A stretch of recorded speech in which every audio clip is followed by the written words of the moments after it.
Good evening, Berean.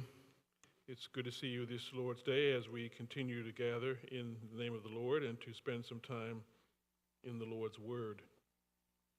We do want to greet those of you who are online. It's good to thank you for joining us this evening in our evening Bible study. This morning we began to turn the corner in our conclusion to our series on the heart. One of the saints came up to me after church this morning and indicated that this series has revolutionized her life. She said the series has saved her life. She wasn't going in the right direction, and the series has altered her trajectory for the better. And so I am thrilled that the series has been a blessing to you, because it's surely been a blessing to me. I have been encouraged, challenged, and from this series, and it has done wonders for my own Christian walk and experience, and I hope it's done the same for yours. So this morning, I began with a little bit of an introduction which summarized the series up until this point. I talked about the fact of the existence of the new heart. Then we talked about the maintaining of the heart, what we focused on, which was the reasons why we should maintain our hearts, as well as the means by which we obtain our heart, and that covered our series up until this point. And so now, having looked at the existence of the new heart and the maintaining of the new heart, we turn to the third and final focal point, which would be the benefits of maintaining our new heart. What benefits accrue to us? What comes forth in our life? How do we gain from this maintaining of our hearts, guarding or keeping our hearts? And I identified 3 areas this morning. I believe I have another 3 next week. I think I'll have to, I don't quite remember, but I think there's another 3 that I have for you. But this morning we looked at 3. We looked at guarding our hearts strengthens our assurance. It helps us in having a full experience of assurance. And we focused on this because we looked at the 4 different types of assurance the Bible talks about: absolute assurance, relative assurance, subjective assurance, and objective assurance. And so we looked at those different types of assurance. And what I was basically arguing this morning is that as we evaluate our hearts, as we practice spiritual introspection, as we look at ourselves internally and guard our hearts, we end up getting more reassured of our Christian walk. And so that's kind of how I approached that idea of it strengthens our assurance. But maintaining our hearts also does more than that. It also increases our joy. It increases our joy. And I dealt with this subject by really contrasting the world's joy with the Christian's joy. The world has a false joy, but we have a true joy based on what has happened with us in Christ. Well, joy that's true comes from Christ. We looked at that also. We looked at the idea that we don't produce our own joy. Our joy comes to us as a gift from God. It's part of our disposition. It's part of the fruit of the Spirit that is produced in our life as Christians. We saw that. And then I looked at the life of David as an illustration of what happens when you don't guard your heart. Your joy is impacted as David's joy was impacted. And we saw that as David struggled with his joy, the joy of his salvation, he said, because of the fact that he didn't keep his heart. And then the third benefit we looked at was it buttresses our witness in two areas. Number one, it supports our witness. As we guard our hearts, our lives reflect God's will, and then people ask us why we don't live the way that they live. And we have an opportunity to share the gospel with them. And so our guarding of our hearts ends up supporting our witness. It supports our witness. But it also gives confidence to us in our witness. And we saw this, all of this we saw from 1 Peter 3. And Peter talked about the fact that as we sanctify Christ in our hearts, as we set Christ apart as Lord in our hearts, then what ends up happening is he controls our affections, our will, our desires, and we're able to even speak of Christ in difficult circumstances, in troubling circumstances.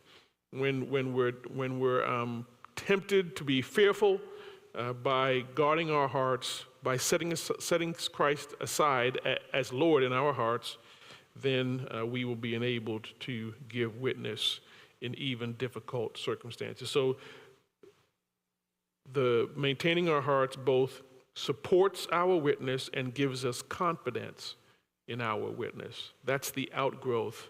That's the outgrowth of maintaining or guarding our hearts before the Lord. Any questions on the morning's message that I might be able to answer this evening? Go right ahead.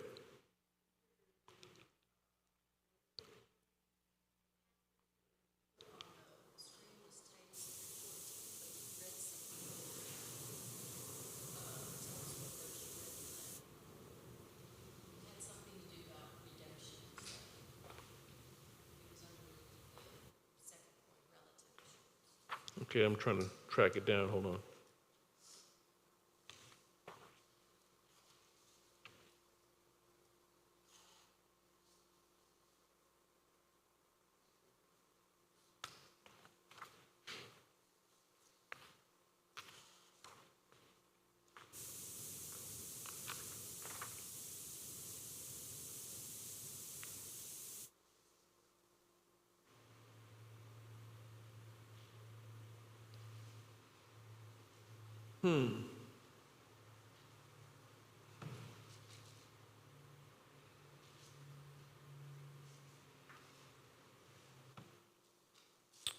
That is a very good question. Oh, you thought you read Titus? I thought I read Titus.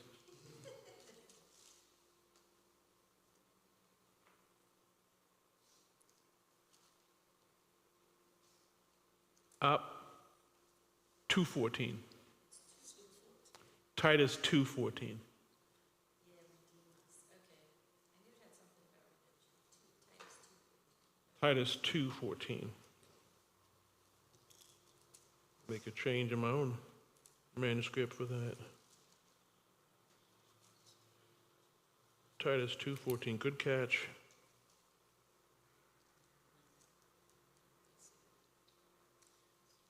I had another question. So when you got to the second point, or under assurance, you said the need for spiritual Introspection. introspection. You said that most of us only think about A and D. So Yes. what do you mean by that? Why were those 2 points the ones that So basically I said that, what I said was that I believed that most of us in this fellowship were raised in a context where that was the view of assurance that was emphasized. Either one or the other or both, a combination of both. So once you do what you're supposed to do, you're eternally secure. And so that's really a combination of the first and the fourth one. And you kept emphasizing too that these were coming out of the Reformed faith. Is this All four of them. all four of them? So where specifically did that come from? All four of those? I mean, it's just the manifestation of what the Bible teaches. Yeah, there isn't There isn't a big, no, there wasn't one person or a beginning point. So a lot of times when I study the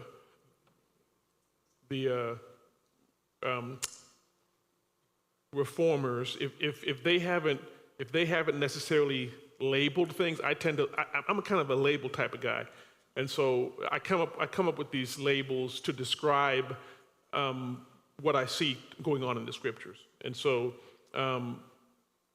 you've heard of eternal security, you've heard of a perseverance of the saints. Those other two you probably haven't heard of as much, but they're clearly taught in the Bible, so I just gave them names. Okay, so would you say each of these assurances have other names to them? I would say that the two that I gave you up front, those are established names. So the idea of eternal security and perseverance of the saints. The third and the fourth one, people teach those, but they don't tend to label them as something. I labeled them the way that I did, but that doesn't necessarily mean that you'll find those labels everywhere you look. Okay, so Now, but when you read what they say about assurance, it fits into that realm. okay, so absolute assurance would be eternal security, and relative assurance would be perseverance of the saints. Yes. Okay.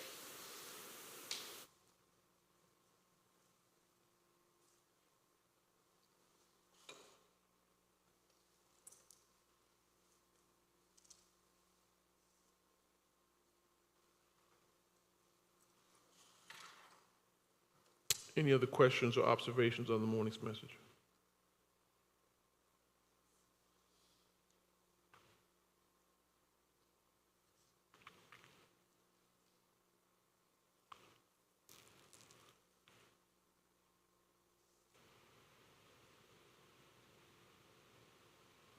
Okay.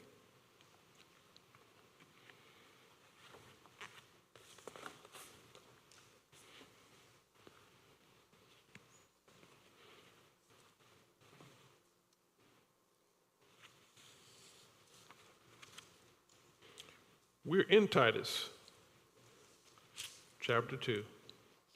Let's bow in a word of prayer as we transition to our study this evening.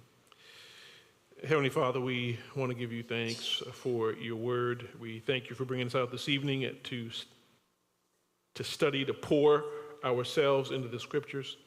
We ask that as we try to understand what the Bible is saying, that we pray that you would teach us the truths of your holy word. Encourage and strengthen us, I pray, in Jesus' name. Amen. All right, so we transitioned last week to the third point, the third point that Paul will deal with Titus in reference to his mission, his C point. And here, having addressed the issue of leadership in chapter 1, in chapter 2 and chapter 3, he will now look at order within the church.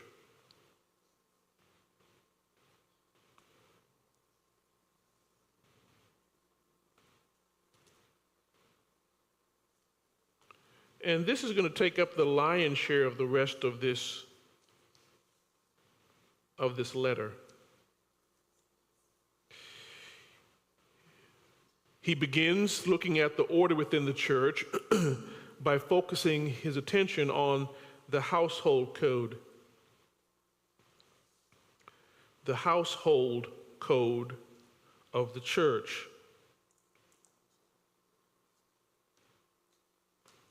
Now, we say household code because the church is the household of God. It's the household of God. So it shouldn't surprise us that the household of God has a household code. And the household code he deals with first, the household code within. Within, this is talking about internally within the church itself. How do believers behave within the fellowship? How do we carry ourselves? How do we conduct ourselves as Christians? And he first, in verse 1 of chapter 2, identified the source of our code. Where exactly does our code come from, according to verse 1?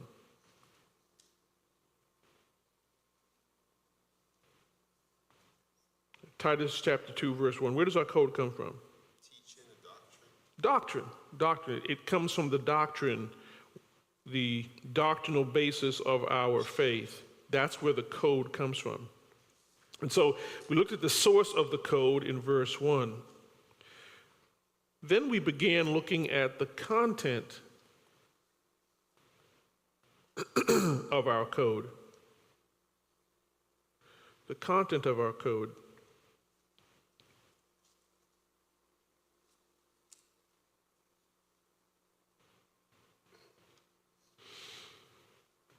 Who does he start with? What part of the congregation does he start with? Older men. The behavior of older men.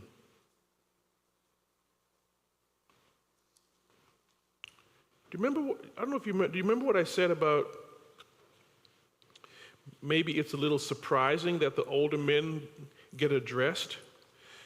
I said last week that sometimes we think older men don't need to be instructed. After all, they're seasoned, they're older, they don't need guidance. Well, yeah, they need guidance. Just as the younger men need guidance, the older men need guidance. And Paul doesn't leave anybody out of needing to be taught the scriptures, taught what living as a Christian is to look like. So I introduced that to you last week, and we did not get into the actual things that Paul wanted Titus to get to guide the older men in. And so let's look at what he says here in verse 2. What are his concerns? He says he wants them to be temperate, dignified, sensible, sound in faith, in love, and in perseverance. All right, so now, I don't know if I brought this out last week. I may have brought it out last week. But the word older men is the Greek word presbytos. Presbytes. And it's related to the Greek word presbyteros, which is the word for elder.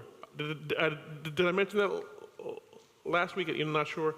I may have mentioned it last week. I don't remember, but it's interesting here that hold on to that. Just hold on to that for a minute, because I'm going to come back to that as to, I'm going to make a statement about why I think that's important for us to understand before we finish with the older men. So first off, he wants the older men to be temperate. Temperate. What does he mean by temperate? Well, this word could literally mean sober. Sober. So when you hear temperate, think of sober. Now, if somebody is sober, what's true of their thinking process if they're sober? Clear, yes. And that's at the heart of this word. This word, if you want to think of another term to help you think what he's getting at, think of clear-mindedness. Clear-mindedness. This is the concept here. Clear-mindedness. This is a complete clarity of mind and its resulting good judgment. So somebody who's clear-minded will be able to make good judgments. All right? That's what Paul is getting at here. It's in this sense that a derivative of this term was used when Paul was describing senior saints and every Christian. For example, write down these texts, 1 Thessalonians 5:6 and 1 Peter 1, verse 13. Both Paul and Peter use this term not just for older people. Is it good for a young person to be clear-minded? Sure. We all kind of need a little clear-mindedness, no matter what our age is, right? And so it's not surprising that Paul and Peter use a derivative of this word to describe every Christian. Every Christian ought to be clear-minded. All Christians are to evidence a clear-minded approach to life. And Paul specifically identified this character trait as part of the senior men in the congregation. They must be clear-minded, temperate. And he applies that to them specifically. Those who are mature, those who are maturing in the fellowship should be governing themselves and reining in the volatile swings of youthfulness. What was the reference in 1 Peter again? Yes, 1 Peter chapter 1, verse 13. Both Paul and Peter use it to describe not just older individuals, but every Christian. Every Christian needs to be clear-minded. Next, let's keep going. Paul says that these older men should be dignified. Dignified. Now, in Paul's day, this word was used by the Greeks to describe the venerable or the majestic nature of their gods, or the magnificent nature of certain objects. Its magnificent nature. These are the types of things that were worshipped in the Greek culture. You worship something that you think is significant, that's majestic.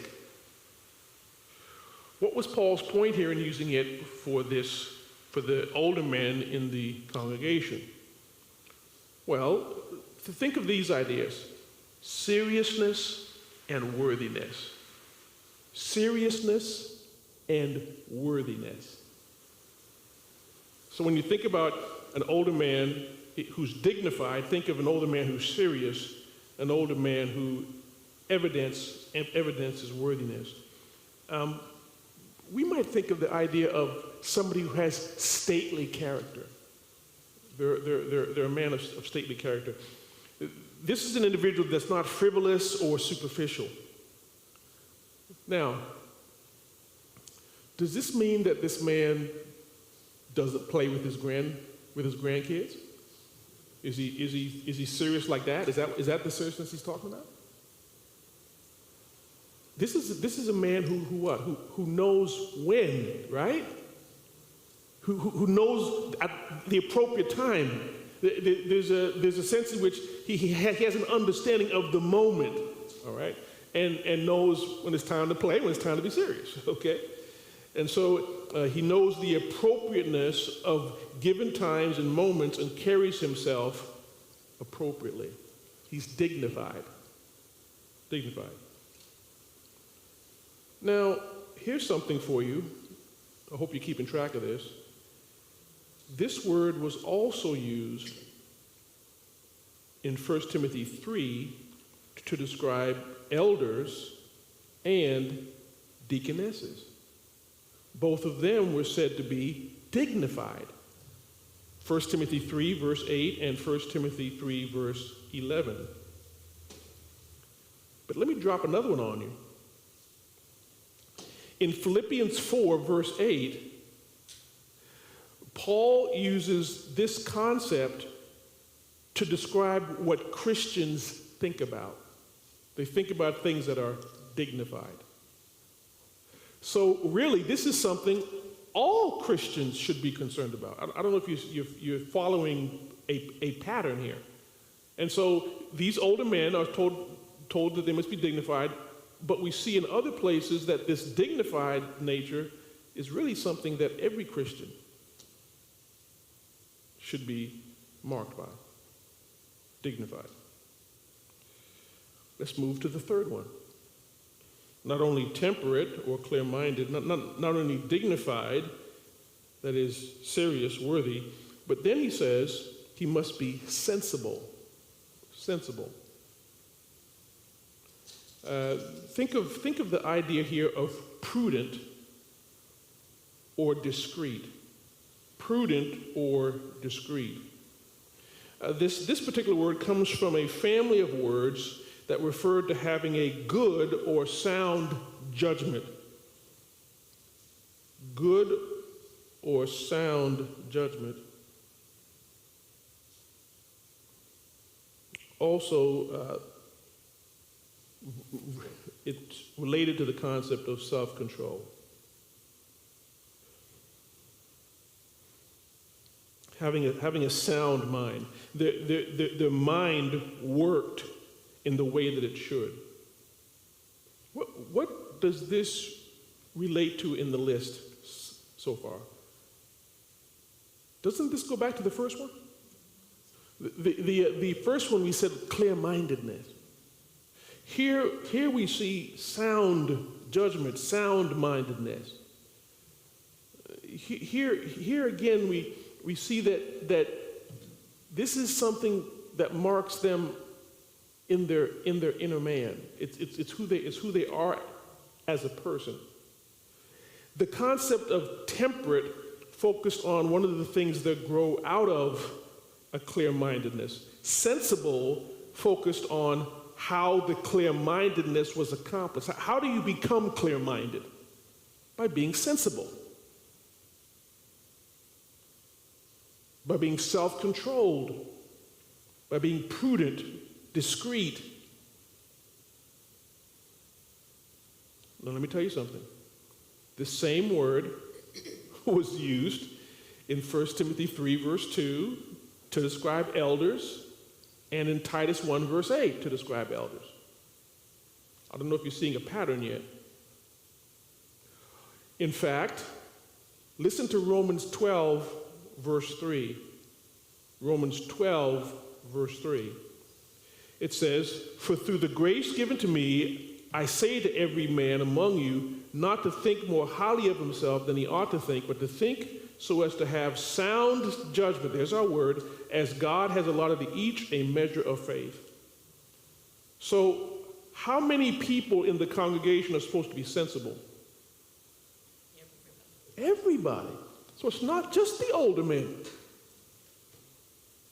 Okay, so he says here the older men need to definitely be this, but in other passages he applies that to everybody.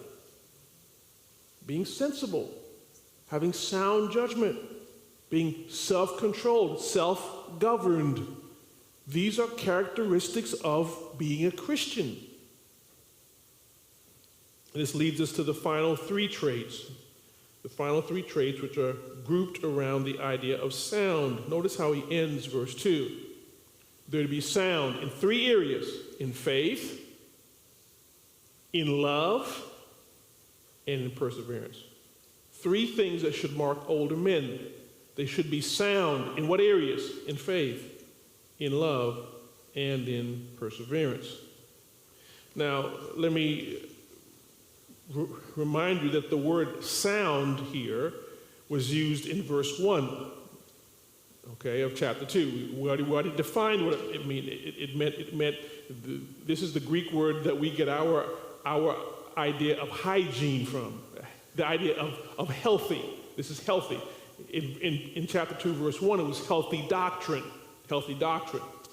Here, he wants them to be healthy in three areas.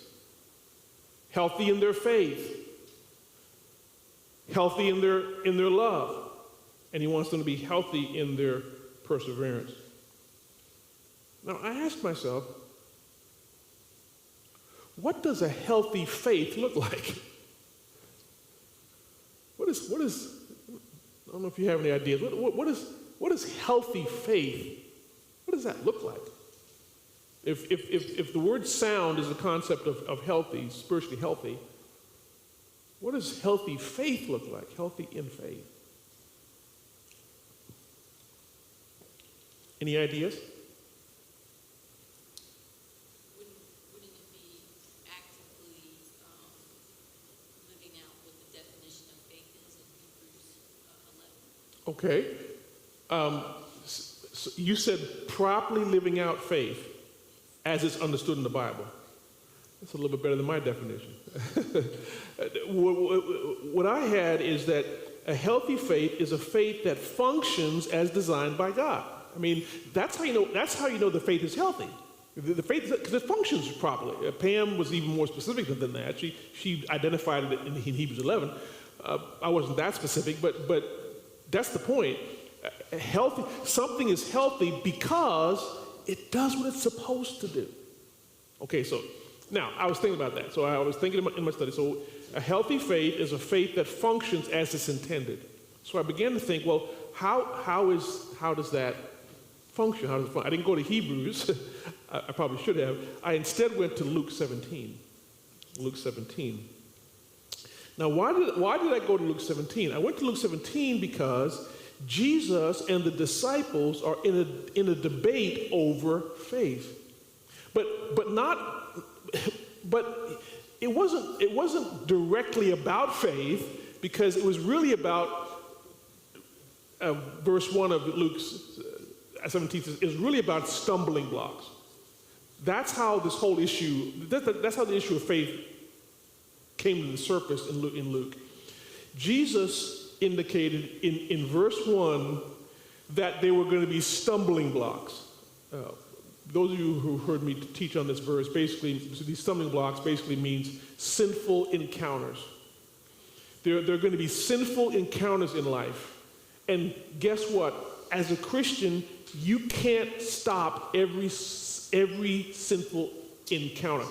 You can't do it, Jesus said. It's not possible. What you can deal with, however, meaning every sinful encounter in the world, you can't stop the sin that's going on in the world. But you can be an instrument to control what happens within the fellowship, brother to brother. That you have some control about. So, when a brother sins against you, what does Jesus say you should do in Luke 17? Forgive him, okay. One time? 7 times. Wow. Luke 17 says, so Jesus says there are sinful encounters in the world. You just can't stop those. But you can deal with sinful encounters in the church. All right? Up to 7 times in one day, Jesus said in verse 4. How did the disciples respond? Oh, that'll be easy to do that. Oh yeah, thank you, Jesus. No problem. I'll do it 7 times. Is that how did they respond?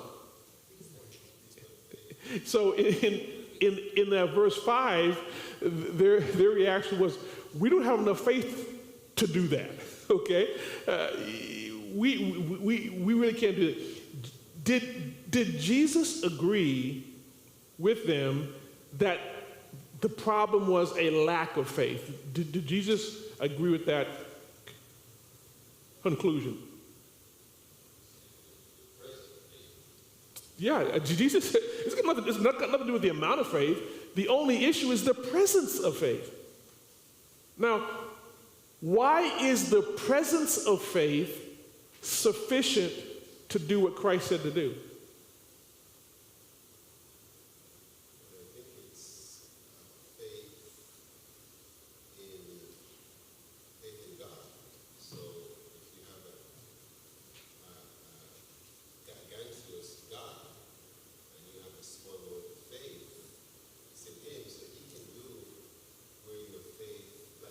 So how do you know that from Luke 17? I agree with that, but how does Jesus make that clear from Luke 17? You aren't looking at it. So, how does Jesus make Don's point in Luke 17? Excuse me? He uses the mustard seed as an illustration. That shows the littleness of faith. And what can a little mustard seed amount of faith do? Is it because of the faith? It's because of the God, as Don was saying. It's not because of the faith, it's because of the God of that you have faith in. This goes back to Pam's point. It's the properly functioning faith That's what a sound faith is. A sound faith is a properly functioning faith. It is faith in God. It's genuine faith in God. That can move mountains. Why? Not because of the faith, but because of the God that you have the faith in. Right? So go ahead. From your discussion so far is more into Hebrews 12, but I'm thinking also faith as a system of belief. What we believe and where we place that faith. So sound in the faith, maybe, is what you're thinking about? That's what I was thinking, but I don't know, maybe, Yeah, I mean, being sound in the faith is important. I don't think that's his point in Titus 2, because he could have easily have put an article in front of that to make it clear, especially since he follows faith with love. So while they should be sound in the faith, I agree with that, absolutely. The point here seems to be faith as a virtue, as a spiritual virtue. And so Jesus in Luke 17 ultimately says that faith manifests itself how? What illustration does he use in Luke 17? After the mustard seed, he uses an illustration to really tell you what faith is all about. What does faith lead us to do?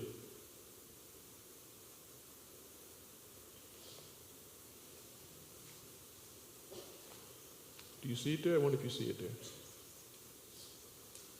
He uses a very powerful illustration. He uses the illustration of a slave. Let me get there too. I wasn't in there. I wasn't there either, Brother Don. So look at what Jesus says here.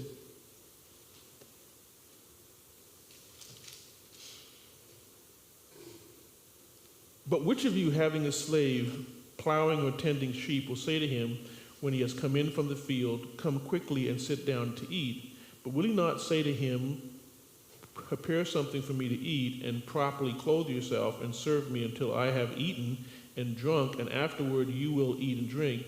He does not thank the slave because he did the things which were commanded, does he? So you too, when you do all the things which are commanded of you, say, "We are unworthy slaves. We have done only what we ought to have done." So what does faith cause in the believer's life? It causes a life of what? Humility and obedience. In fact, how about obedient humility? Obedient humility. That's what faith produces. Well, go back to Titus 2. Paul is saying he wants older men to have properly functioning faith.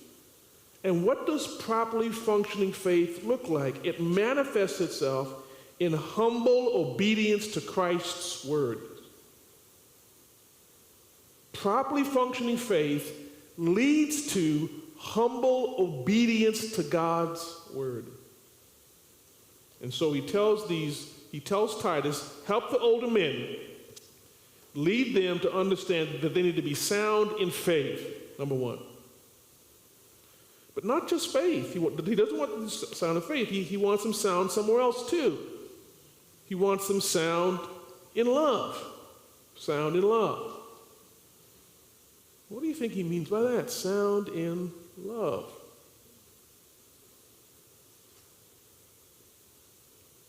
What does healthy love look like? Would this go back to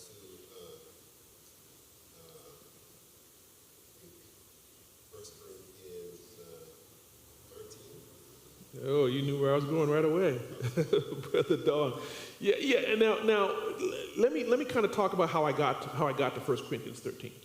So, sometimes when we think of love, we think of simply an emotion, and I agree it is an emotion. And it's hard to picture an emotion as healthy. I guess it can be healthy.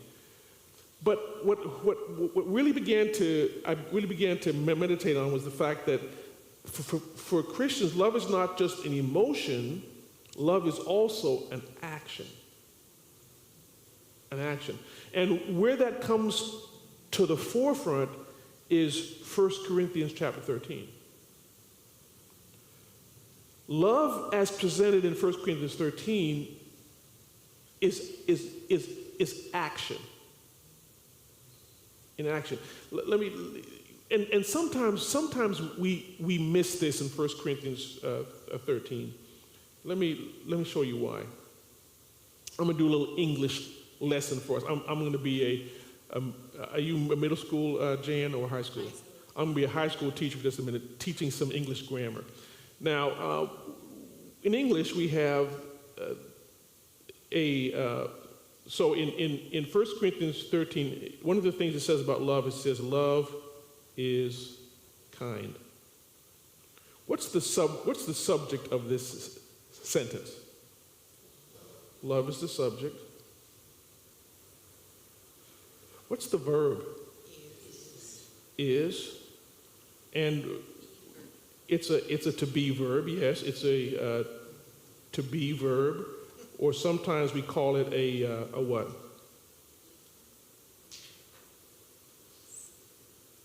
Stative?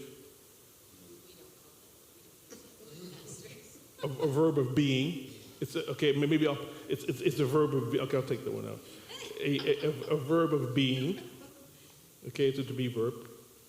And what is kind doing? It's an adjective. Okay, it's an adjective. And what is it? What is this adjective describing? Love. Okay, now, in this scenario, what is love? Love is kind. And so what is it saying about love? That love is a kind thing. It's a kind thing. It's giving you an attribute of love. As the pew is brown, love is kind. It's a kind thing. But that's not what Paul is saying. Paul's not saying that. We don't have, so Paul uses a verb here, not an is verb, but he uses a regular verb here. But we don't have an English term to translate it. So we translated love is kind, but if we were to translate it like it's written, we say that love kinds. And kinds is a verb. We don't have that. We don't have that verb in English. Love kinds.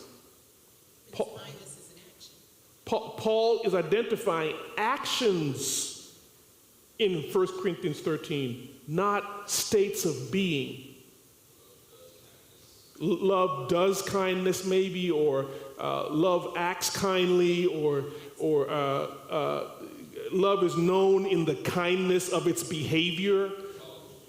It's doing something, and what it's doing is you can call what it's doing kind, all right? And so when Paul tells Titus to help older men to be sound in love, he wants them to express love as God intended for it to be expressed. Have properly functioning love within the congregation. He wants them to love rightly in their actions. He wants them to show forth what Christian love really is. Right? So when Scripture says God is love, in that sense, is it? I'd have to look at the Greek text. I don't know if it's using an is verb there or it's using the verb for kind. I don't know from that specific. It would have to depend on what the text says. Okay. But I was just wondering if in that sense you can attribute the characteristics of love back to God, which what's written here is nothing compared to that usage.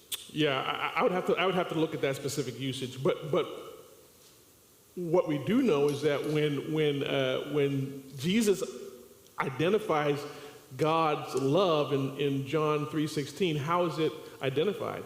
By him giving, right? It's an action. It's an action. It's something that is done, that you do. So he wants their love to be sound. But then he finishes with, he wants their perseverance to be sound as well. Perseverance. What is he? Interestingly, Paul told Timothy in 1 Timothy chapter 6, verse 11, that Timothy was to pursue perseverance. He was to pursue it. Now, years ago when I taught you through 1 Timothy, this is how I described perseverance. Perseverance is the Christian's loyal, faithful attendance in time to his Lord in the face of all incongruent beliefs, practices, and afflictions in light of the example given by Christ himself. Let me repeat that again. What does perseverance mean? Perseverance is the Christian's loyal, faithful attendance in time to his Lord in the face of all incongruent beliefs, practices, and afflictions in light of the example given by Christ himself. So perseverance is something that Christ did. Christ persevered. We use him as an example. Perseverance is loyalty from us towards God. We're loyal to God in spite of what we're going through. Our loyalty doesn't go up and down depending on our circumstances. We're not loyal because of all the good stuff that happens. We're loyal even in the face of incongruent beliefs, practices, or afflictions. That's perseverance. Christ did it. He's our example. Leads us to be loyal and faithful, and that loyal and faithfulness doesn't depend on circumstances. We're always loyal to him.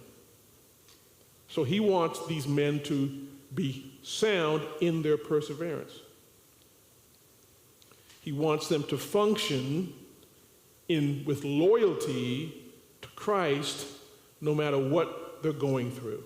He wants them to be loyal to Christ no matter what they're going through, as Christ himself was loyal. Sound in faith, sound in love, and sound in perseverance.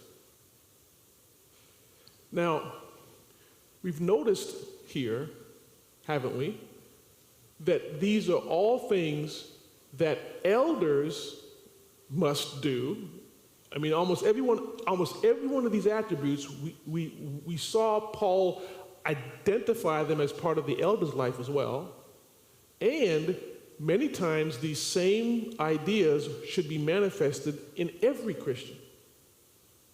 So all of us should be pursuing these character traits, especially older men, but it's not limited to older men. All of us should be temperate. All of us should be dignified. All of us should be sensible and sound in our faith, love, and perseverance. But especially like people like Don and me who are older men, we definitely need to have those character traits as part of our life. So I know you said this applies to all systems, but do you think there is a sense here where with a certain stage in life, you should be mature in these traits? Yeah, I do think that's his point. Yeah, that these are qualities that I think older men can be challenged in, and they need to spend special attention. The older men need to pay special attention to living this way.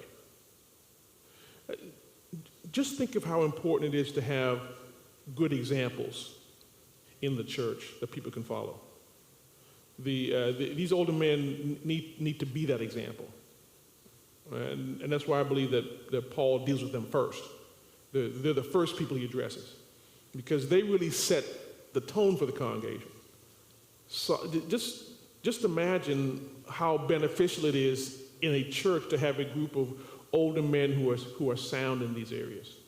That's helpful to the whole congregation. The whole congregation is bettered by it. Churches that don't have men that fit this model, they aren't stable. So you're saying that many of these churches that you see with just people, just a bunch of young folks, and you don't see any older people there, they're lacking the balance Absolutely. that Scripture prescribes. Yeah, absolutely. I do think there's a lack of balance if the whole church is of the younger age. It's clear that Paul was expecting churches to be multi-generational, right? I mean, that's the expectation. Now, we've moved away from multi-generational churches because we've tended to move towards building churches on demographics. And when you demo a church's existence, you try to pull in people that are of the same demographics, because that's how you grow a church, or that's how people are comfortable going with other people from their demo group. But that wasn't Paul's expectation. He expected, again, a multi-generational, multi-ethnic, maybe even, church environment. All right. And so I think that stands out here. But yeah, Don, I'd agree with that there is a strength that a church loses when there's not a group of older men who evidence these type of qualities that Paul addresses here in verse 2. Yes.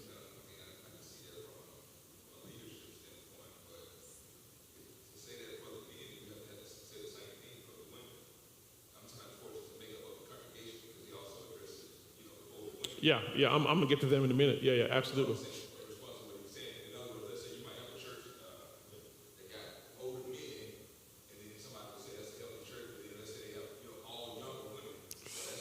That's gonna be dangerous. Yeah, that's gonna be, and we're gonna see how dangerous in just a minute. But yeah, you definitely don't want that either. You want it multi-generational, male and female. Yeah, absolutely. Because sometimes we go to, our relatives' churches and such, might be younger than us, and go there, mostly young folks, and walk in and they start worshiping and so on and so forth, and say, something right here. It doesn't have the right, seem not to have sometimes the right balance, and they start to teach and they're big and such. I don't know, maybe. Well, I think one of the things that stabilizes a church is the seasoned saints within the body. Now, again, as that's both male and female. That there's a certain stability that comes with age, and the Bible recognizes that. And so Paul is calling the seasoned men of the church, age-wise, to be seasoned spiritually as well. And so just having older men is not sufficient, because I don't want to make the statement the worst fool is an old fool, so it's not just an older person that's in mind here. So Paul is calling these seasoned adults to be seasoned spiritually as well, not just seasoned in their age. Don, you had something to add to that? You're good. Okay. Okay. Good. So you let it go. All right. So let's go back. So that's the behavior of the older men. Paul now moves to the behavior of the older women.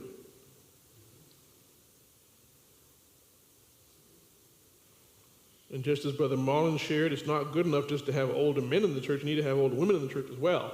And Paul would agree with that also. And Paul jumps right into verse 3. Notice, no connecting conjunction or preposition here. He just goes right into what he wants to say to older women. Notice verse 3. Older women, likewise, are to be reverent in their behavior, not malicious gossips, nor enslaved to much wine, teaching what is good.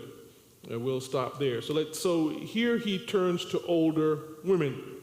Now, well, let me go ahead and read verse 5, because this is also addressed to older women. So they're to teaching what is good. Why? That they may encourage the younger women to love their husbands, love their children, and so on in verse 5. So the first thing that's obvious here, as you read verses 3 and 4, that Titus was not to have the same relationship with younger women that he had with the older women. That's clear from this text. Because notice, Titus is given direct influence on older women, but he's told that the older women are supposed to have the direct influence on younger women. So it seems pretty clear that Titus is not supposed to, in Paul's worldview, is not supposed to deal directly with the young women within the fellowship when it comes to these types of matters. Now, what was to be, who set the pattern for what was to be addressed with the younger women?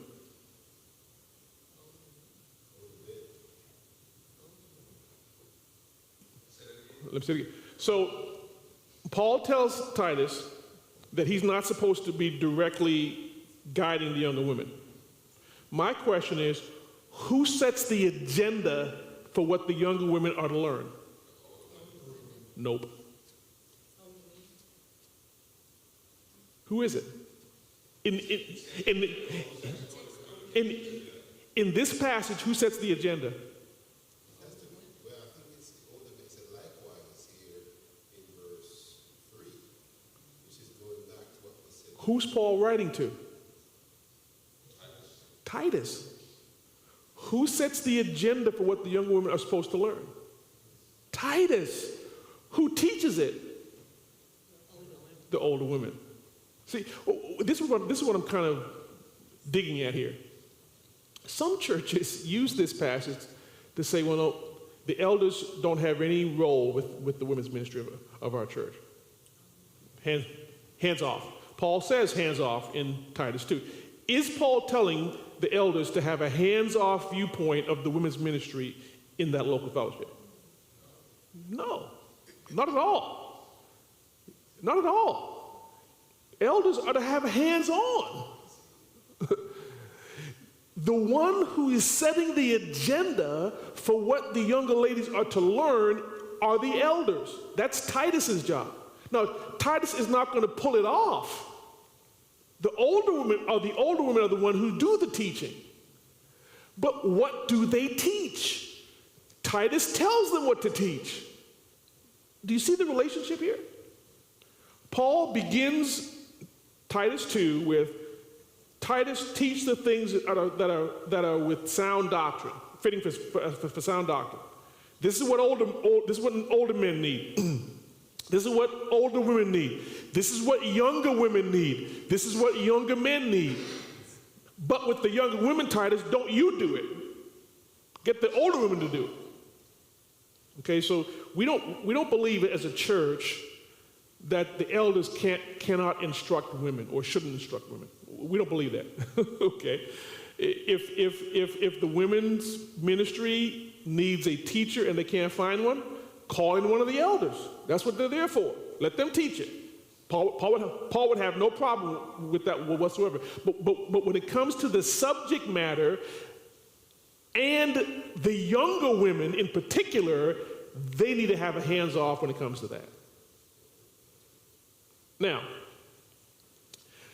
why do we know that it's not just an age problem? Why do we know that this is not just an age issue? Well, the men in the church are older, so they don't know anything, or they can't identify with these younger women. How do we know that it's not an age problem?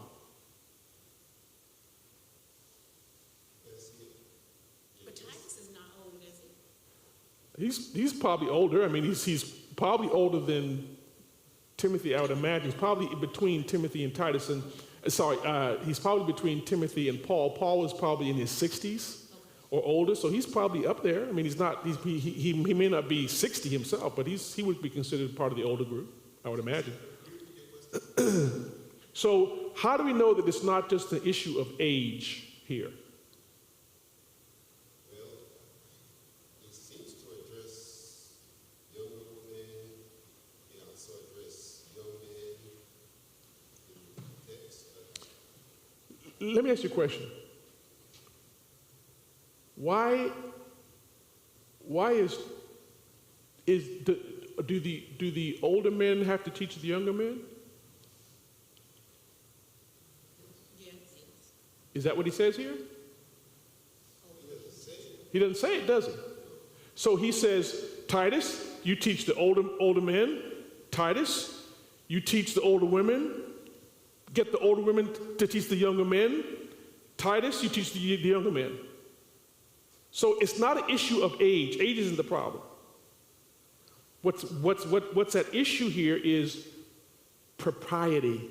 It doesn't look right for men to be mentoring women, young women who are mothers and wives. It doesn't look proper. And we shouldn't be having that in the church. It's a propriety issue. It doesn't look right. Well, it's just different because mothers are different. You know, if you're teaching a younger woman how to be a mother, man can't, well, he can try doing that. But seriously, you know, a woman would be better. Another mother would be more capable of identifying with that young woman. I agree with that. I do want to be careful, but I agree. First off, I agree with you. Yes, absolutely. But I also want to be careful because it's not just being a mother that he says young women need to be taught. They need to be taught how to be sensible. They also need to be taught how to be pure, how to be kind. Those are all things that men could teach them, but it doesn't look right. So It doesn't look right. you're not just talking about teaching the word, you're talking about, you use the word mentoring, which is different from just teaching. Well, I'm combining those two. Okay. Yeah. Go ahead, Brother Malone.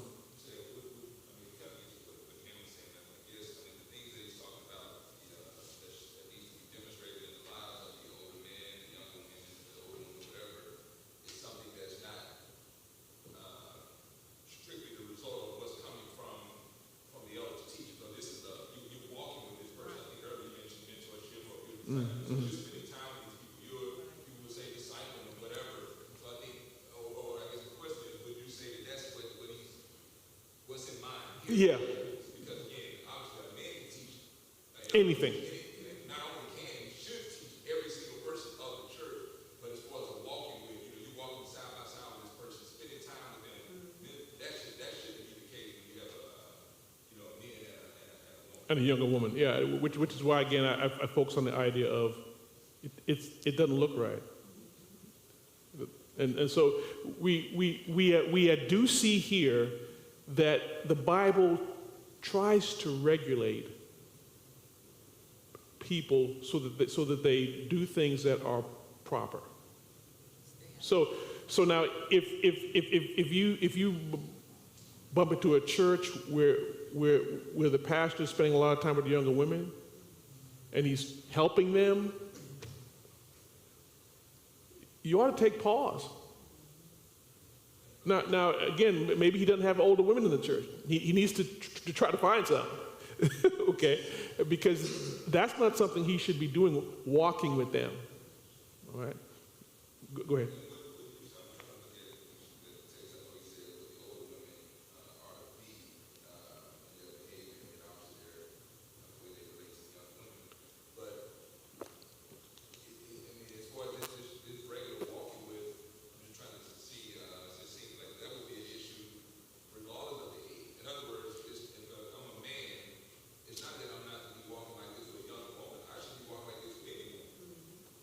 Yeah, what we have here is so when we get to the older men and the younger women, what we see is the older women and the younger women is we see a combination of mentoring and teaching going on. What we see going on with the other groups, I don't want to say it's hands off because no teaching is hands off, but it's not as much mentorship as what's going on with the older women and the younger women.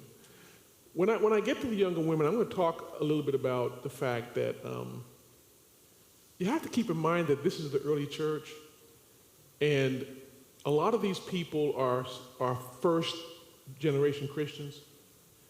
And what's true of first generation Christians is you didn't grow up in a Christian home. How do you know what a Christian mother looks like? How would you even know that? How would you know what a Christian wife looks like?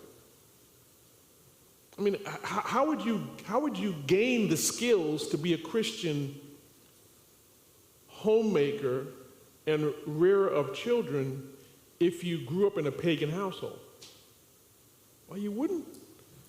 Which is why you need the older women to come alongside to help you to apply the realities of the Christian faith to the context of being a mother and a wife.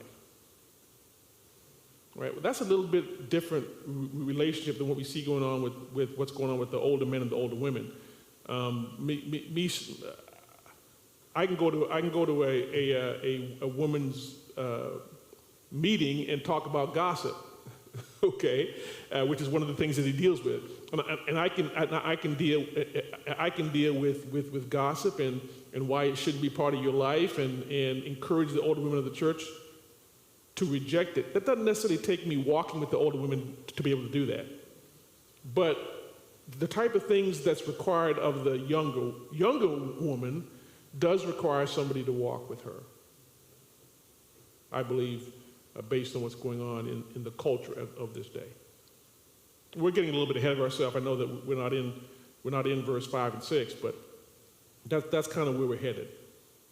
So the first thing I wanted you to see is I wanted you to see that Titus was to have a different relationship with the younger women in the church than he was to have with the older men, older women, and younger men. There was a different type of relationship Paul was requiring of Titus. All right. So let's jump in. We can at least deal with one or two of these before our Bible study hour is up. So he says, let me read it again. Verse 3, the older women likewise are to be reverent in their behavior, not malicious gossips, not enslaved to much wine, teaching what is good. What does the word likewise tell you? The older women likewise. What went on before, what he was talking about before? Yeah, what he was talking about before. And so just as the older men need to be instructed, guess what the older women need? They need instruction too. Okay, they're not immune because they're older women. All right? Well, I was going to tell you some stories, but I won't tell you the stories because I'd have to change the names of the people who are involved. But yes, and so older women need guidance, just like older men need guidance. And just because a person is in their golden years does not mean they've been elevated above the need to be instructed, above the need to be guided. All right. Yes. One question. Go ahead. Is the first part here. Why, oftentimes, Paul would say teach, but in Titus 2:1, he says speak. Speak the things which are fitting for sound doctrine. And then we talk about because Yeah, so I dealt with that. I dealt with that last week, but basically my argument was that the speaking here was not referring to the general language, your general speech, but he was talking about instruction and preaching. That those two things were what he was supposed to be affirming publicly. All right, so the older women also need to be guided. What do they need to be guided in? Well, first off, they need to be reverent in their behavior. Reverent in their behavior. Both of these Greek terms, the one for reverent and the one for behavior, are used only here in the New Testament. This is the only place that these two words occur in the Greek text. They're not used anywhere else. The word behavior basically meant deportment or demeanor. Deportment or demeanor. Behavior. Reverent in their behavior. The word reverent was a combination of two words. One word was temple, Temple, and the second word was on fitting or suitable. When you put those two ideas together, what you get is something that was fitting or corresponded to the temple. In this context, we could describe it as that which is fitting or corresponding to God. That which is fitting or corresponding to God. So what we have here is a person who takes their relationship with God seriously. The older women need to be taught that they need to take their relationship with God seriously. They need to be women who carry themselves in such a way that their character stands out. They're reverent in their behavior, how they conduct themselves. They're not frivolous, all right? They're serious people. Again, not saying that they can't play with their grandkids, okay? But they know the time. They know what's appropriate, okay? This is the time to play. This is the time not to play, all right? And they have an understanding of that.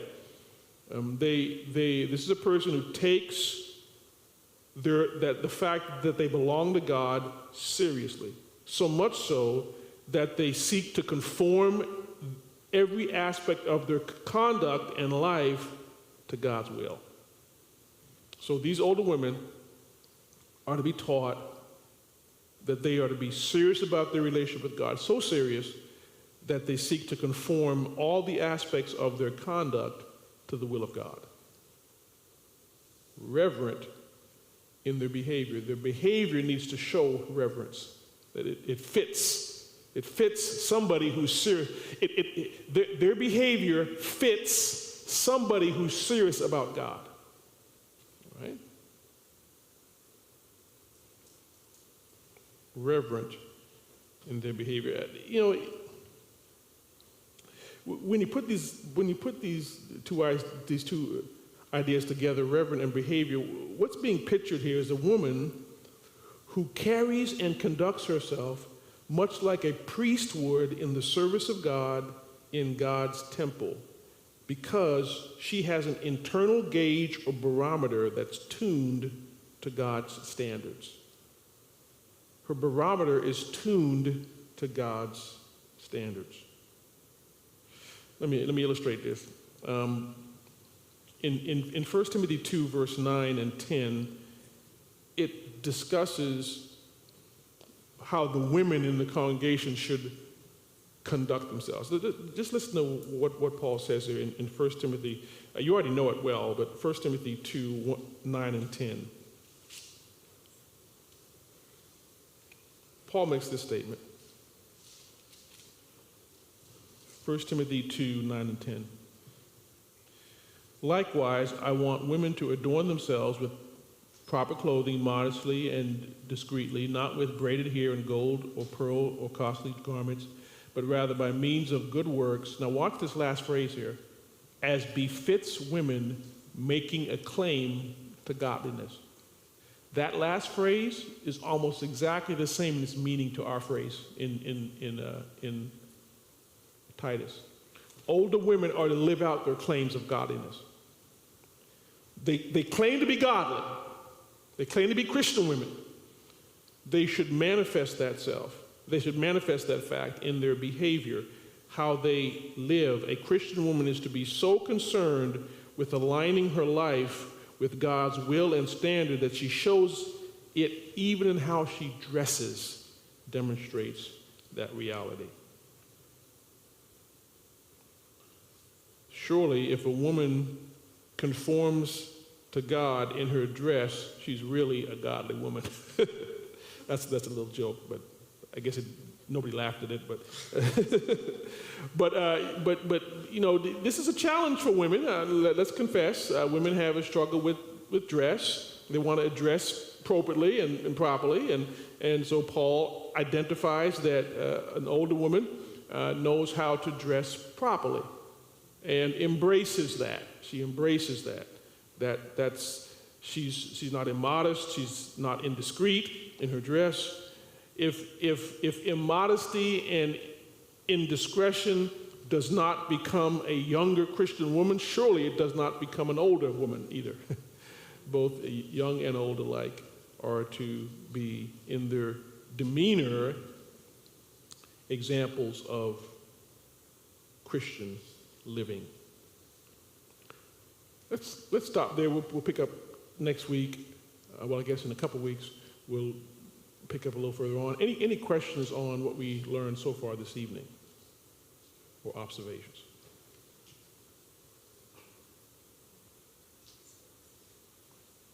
All right. Did anybody miss communion that would like to take communion this evening?